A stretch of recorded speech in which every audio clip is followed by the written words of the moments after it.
Hello friends, welcome to my channel. स्वागत है आपका मेरे चैनल पे। मैं हरप्रीत पटेल बात करूंगा आपसे इस वीडियो में बहुत ही महत्वपूर्ण प्रश्नों पर। ये ऐसे प्रश्न हैं जो आपके सीटेट के एग्ज़ाम में और टेट के एग्ज़ाम में आ सकते हैं।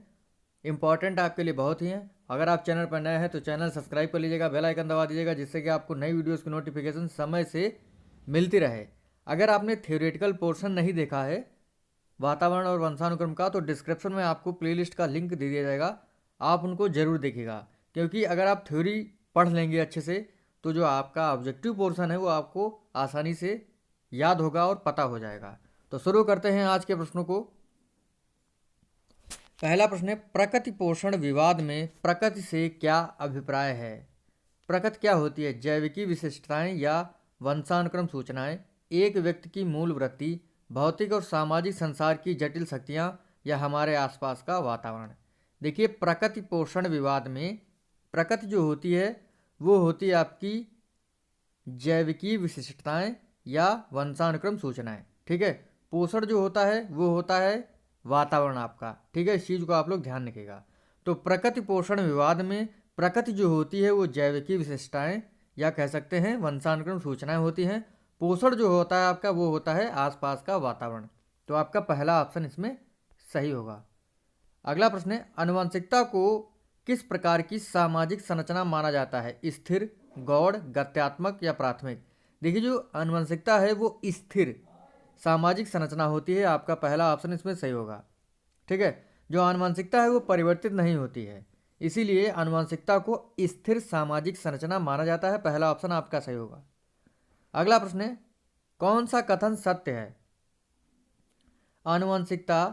आनुवंशिक बनावट व्यक्ति की परिवेश की गुणवत्ता प्रति उत्तरात्मक को प्रभावित करती है। गोद लिए गए बच्चों का वही बुद्धिलब्धांक होता है जो गोद लिए गए उनके सहोदर भाई बहनों का होता है। अनुभव मस्तिष्क को प्रभावित नहीं करता है। विद्यालयीकरण का बुद्धि पर कोई प्रभाव नहीं पड़ता है। तो आपका पहला ऑप्शन जो है, आनुवांशिक बनावट व्यक्ति की परिवेश की गुणवत्ता प्रति उत्तरात्मक को प्रभावित करती है, ये सही होगा। बाकी गोद लिए गए बच्चों का वही बुद्धिलब्धांक होता है जो गोद लिए गए उनके सहोदर भाइयों का, ये नहीं होता है, क्योंकि हर बच्चे का बुद्धिलब्धांक IQ अलग अलग होता है। ठीक है, तो ये वाला ऑप्शन आपका गलत है। अनुभव मस्तिष्क के विकास को प्रभावित नहीं करता है, बिल्कुल प्रभावित करता है, तो ये भी नहीं है, मतलब ये ऑप्शन गलत है आपका। पहला ऑप्शन सही है। चौथा ऑप्शन देख लेते हैं, विद्यालयीकरण का बुद्धि पर प्रभाव नहीं पड़ता है, तो आपका पहला ऑप्शन सही होगा। ठीक है, बाकी सभी ऑप्शन गलत हैं। अगला प्रश्न है, सामान्यतया देखा जाता है कि बच्चा थोड़े बहुत मायने में अपने माँ बाप से भिन्न होता है। इसे किसके आनुवंशिकी नियम के जरिए विश्लेषित किया जा सकता है? समानता का नियम, विभेद नियम, अवनत का नियम, कीटाणु के जनन द्रव्य सिद्धांत द्वारा। तो मतलब बच्चे जो होते हैं वो अपने माँ बाप से थोड़े भिन्न होते हैं, तो ये कौन सा नियम बताएगा? ये बताएगा विभेद का नियम। ठीक है, बी ऑप्शन आपका सही होगा। अगला प्रश्न है, लड़का पैदा होने के लिए उत्तरदायी क्रोमोसोम कौन है? यानी लड़का पैदा होने के लिए कौन सा गुणसूत्र उत्तरदायी है? तो XX होता है, XX होता है आपका लड़का पैदा होने के लिए। तो आपका बी ऑप्शन जो है इसमें सही होगा। अगला प्रश्न है, प्राकृतिक पर्यावरण में सम्मिलित होते हैं जैव अजैव वंशानुक्रम परिवार पशु। तो प्राकृतिक पर्यावरण में जैव अजैव जो होते हैं वो सम्मिलित होते हैं। आपका पहला ऑप्शन जो है इसमें सही होगा। यानी जैव और अजैव कारक जो है प्राकृतिक पर्यावरण में सम्मिलित होते हैं। ठीक है, जैव वो होते हैं जो जीवित होते हैं, अजैव वो होते हैं तो जो जीवित नहीं होते हैं। ठीक है, इस चीज़ को आप लोग ध्यान रखिएगा। अगला है, लिंग का निर्धारण किसके द्वारा होता है? माता पिता द्वारा, पिता द्वारा, इनमें से किसी के द्वारा नहीं। तो लिंग का निर्धारण जो है वो पिता द्वारा होता है, क्योंकि पिता में जो गुणसूत्र होता है वो XY होता है। ठीक है, और माता में XX होता है। ठीक है, तो ये जो Y गुणसूत्र है वो लिंग का निर्धारण करता है, क्योंकि जब XY गुणसूत्र मिलते हैं तो क्या बनता है? तो बनता है बेबी बॉय, यानी जो बच्चा पैदा होगा वो लड़का होगा। लेकिन जब XX गुणसूत्र होते हैं तब क्या होगा? तो बनेगा बेबी गर्ल, यानी लड़की। तो लिंग का निर्धारण जो है पिता द्वारा होता है। ठीक है, सी ऑप्शन आपका सही होगा। वातावरण को एक सामाजिक संरचना माना जाता है। प्राथमिक स्थायी, द्वितीय गतिक। तो वातावरण जो है एक गतिक संरचना है, यानी ये चेंज हो जाती है, इसीलिए आपका डी ऑप्शन सही होगा। वातावरण जो है वो सामाजिक संरचना कैसी है, गतिक है, लेकिन जो वंशानुक्रम है वो कैसी है आपकी, वो है आपकी स्थायी। ठीक है, तो वातावरण जो है आपका गतिक होगा। अगला प्रश्न है, निम्नलिखित में से किसके अतिरिक्त वातावरणीय कारक विकास को आकार देते हैं? शारीरिक गठन, शिक्षा की गुणवत्ता, पौष्टिकता की गुणवत्ता, संस्कृत। तो निम्नलिखित में से शारीरिक गठन के अतिरिक्त वातावरणीय कारक विकास को आकार देते हैं। तो वातावरण में कौन कौन से आते हैं? सामाजिक कारक कौन कौन से होते हैं? शिक्षा की गुणवत्ता, पौष्टिकता की गुणवत्ता, संस्कृति। ठीक है, तो शारीरिक गठन के अतिरिक्त जो है वातावरणीय कारक जो हैं वो आकार देते हैं, यानी आपका पहला ऑप्शन जो है इसमें सही होगा। अगला प्रश्न है,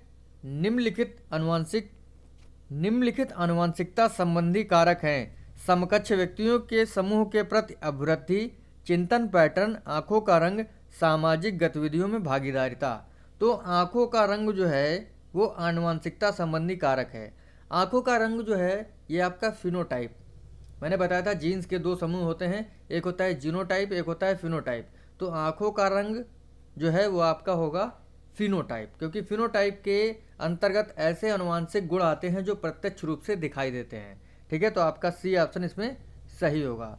और जीनोटाइप में ऐसे गुण आते हैं आनुवंशिक गुण जो नहीं दिखाई देते हैं, जैसे आपके अंदर छिपी हुई कोई प्रतिभा।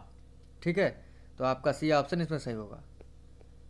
अगला प्रश्न है, वंशानुक्रम के संबंध में निम्नलिखित में से कौन सा कथन गलत है? वंशानुक्रम बालक का लिंग निर्धारण करता है, बिल्कुल सही है। वह शारीरिक गठन में महत्वपूर्ण योगदान देता है, बिल्कुल सही है। वह जुड़वा बालकों के जन्म में योगदान देता है, बिल्कुल सही है। यानी आपके 3 ऑप्शन सही हो गए हैं, ये वंशानुक्रम के लिए सही कथन है। चौथा जो आपका ऑप्शन है इसमें रुचि, आवृत्ति, पसंद, नापसंद व मस्तिष्क की संवेदनात्मक भावनाएं समावेशित होती हैं, ये नहीं होता है। ठीक है, डी ऑप्शन आपका सही होगा प्रश्न के अनुसार। अगला प्रश्न है, वंशानुक्रम तथा वातावरण के संबंध का व्यक्ति की वृद्धि पर प्रभाव निम्नलिखित में से किसके अनुसार होता है? वंशानुक्रम व्यक्ति को प्रभावित करता है, बिल्कुल सही है, लेकिन प्रश्न के अनुसार क्या होना चाहिए? वातावरण व्यक्ति को प्रभावित करता है, ये भी प्रभावित करता है। वातावरण प्लस वंशानुक्रम प्लस वातावरण व्यक्ति को प्रभावित करता है। वंशानुक्रम गुणनफल वातावरण व्यक्ति को प्रभावित करता है। देखिए, जो मनुष्य का विकास होता है वो वंशानुक्रम और वातावरण का गुणनफल होता है।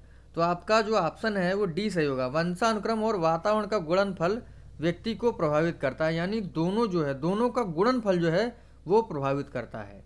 ठीक है, आपका डी ऑप्शन इसमें सही होगा। अगला प्रश्न है, मानव विकास किन दोनों के योगदान का परिणाम है? तो वंशक्रम तथा वातावरण का। ठीक है, आसान सा क्वेश्चन है ये।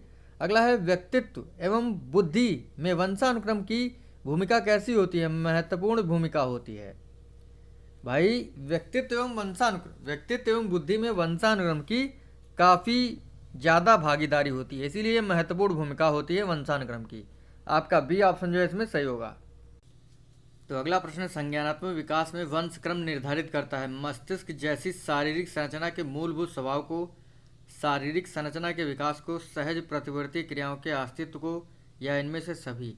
तो वंशक्रम जो है ये मस्तिष्क जैसी शारीरिक संरचना के मूलभूत स्वभाव को निर्धारित करता है। आपका पहला ऑप्शन जो है इसमें सही होगा। ठीक है, आगे बढ़ते हैं। प्राकृतिक पर्यावरण में सम्मिलित होते हैं वंशानुक्रम, जैव अजैव कारक, परिवार, पशु। तो अभी बात हो चुकी है कि प्राकृतिक पर्यावरण में जो है जैव अजैव कारक सम्मिलित होते हैं।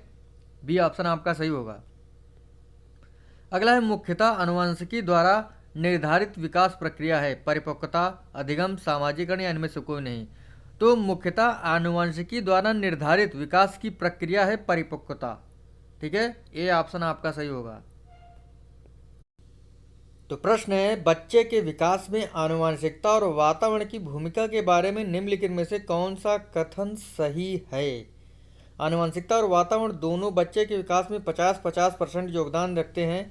समवयस्कों और पितृक का सापेक्ष योगदान योगात्मक नहीं होता है। आनुवंशिकता और वातावरण एक साथ परिचालित नहीं होते हैं। सहम रुझान वातावरण से संबंधित है जबकि वास्तविक विकास के लिए आनुवंशिकता जरूरी है। तो कौन सा कथन आपका सही है? बी ऑप्शन जो है आपका सही है। समवयस्कों और जीन्स का सापेक्ष योगदान योगात्मक नहीं होता है, ये होता है गुणात्मक। ठीक है, बी ऑप्शन आपका सही होगा।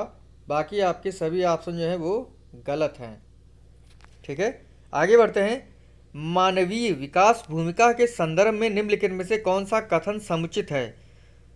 विकास के विभिन्न क्षेत्रों में आनुवंशिकता एवं परिवेश का सापेक्षिक प्रभाव परिवर्तनशील है। भारत सरकार विभेदात्मक क्षतिपूरकता संबंधी नीति मानवीय विकास क्षेत्र में प्रकृति की भूमिका पर आधारित है। परिवेश की भूमिका लगभग स्थिर सी रहती है जबकि आनुवंशिकी का प्रभाव परिवर्तित हो सकता है। व्यवहारवाद के सिद्धांत प्रायः मानवीय विकास में प्रकृति की भूमिका पर आधारित होते हैं। तो मानवीय विकास की भूमिका के संदर्भ में सबसे सही कथन कौन सा है? आपका पहला होगा, विकास के विभिन्न क्षेत्रों में आनुवंशिकता और एवं परिवेश का सापेक्षिक प्रभाव परिवर्तनशील है। ठीक है, बाकी जो भी ऑप्शन है आपके गलत होंगे। अगला है, बच्चे के व्यवहार को समझने के लिए विद्यार्थियों के घर के वातावरण का महत्वपूर्ण स्थान है तथा इससे प्राप्त सूचनाओं को प्रभावशाली शिक्षा शास्त्र के निर्माण से जोड़ा जा सकता है। यह तथ्य अधिगम के किस सिद्धांत से संबद्ध रखता है? रचनावाद से, सामाजिक रचनावादी से, व्यवहारवादी से, पारिस्थितिकी से? तो ये संबंध रखता है पारिस्थितिकी से। ठीक है, डी ऑप्शन आपका सही होगा। तो इस प्रकार से आज के हमारे महत्वपूर्ण क्वेश्चन यहीं पर समाप्त होते हैं। मिलेंगे आपसे अगले वीडियो में नए क्वेश्चनों के साथ कल। Thank you friends.